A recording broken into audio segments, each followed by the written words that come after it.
امریکی صدر Donald Trump کی جانب سے ایران کو دی جانے والی معاشی دھمکی کو ایران نے مسترد کر دیا۔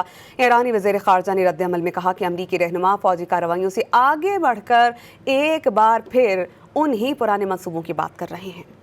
ایرانی قیادت نے اپنی روایت برقرار رکھتے ہوئے امریکی صدر ڈونلڈ ٹرمپ کی نئی معاشی پابندیوں کی دھمکی کو ہوا میں اڑا دیا۔ ایرانی وزیر خارجہ عباس اراغچی نے نئی امریکی پابندیوں پر واشنگٹن کو مایوسی کا شکار قرار دیا۔ اپنے بیان میں عباس اراغچی نے کہا کہ متوقع نئی پابندیاں تہران کو شکست دینے میں ایک بار پھر ناکام رہیں گی۔ معاشی دھمکیوں پر ایرانی پاسداران انقلاب نے کہا کہ امریکہ کی جانب سے ایران کے خلاف نئی معاشی دباؤ کی مہم دراصل فوجی محاذ پر ناکامی کا بلا واسطہ اعتراف ہے۔ ایرانی وزارت دفاع نے کہا کہ ایران کی دفاعی صنعت اس وقت 1000 سے زائد جدید ہتھیاروں کے نظام اور فوجی ساز و سامان تیار کر رہی ہے، جبکہ ایرانی صدر مسعود پزشکیان نے کہا کہ ہم اس وقت عسکری اور سیکیورٹی جنگ کا سامنا کر رہے ہیں۔